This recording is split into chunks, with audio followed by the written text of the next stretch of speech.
मिट जैतौ नक्शा से पाकिस्तान।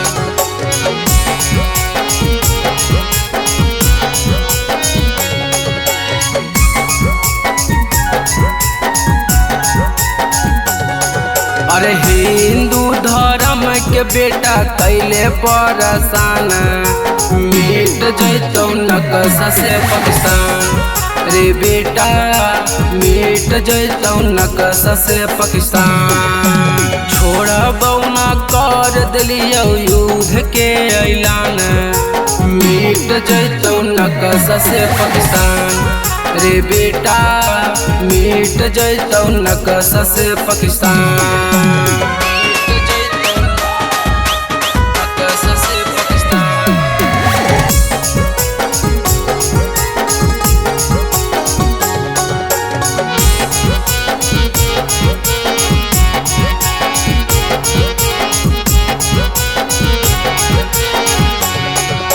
छल के ले मासूम के जान, मिट जैतौ नक्शा से पाकिस्तान।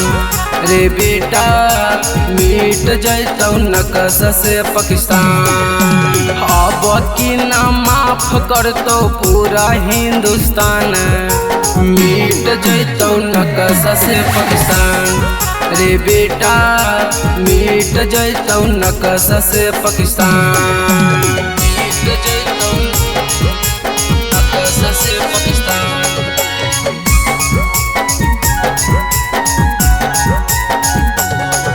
अरे घरवे में बनाई देबो तोहर समासान, मिट जैतौ नक्शा से पाकिस्तान।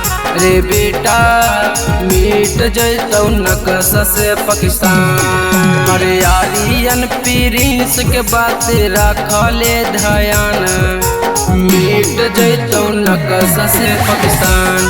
रे बेटा मिट जैतौ नक्शा से पाकिस्तान। हिंदू धर्म के बात करे रे बेटा, चुन चुन के काटबो।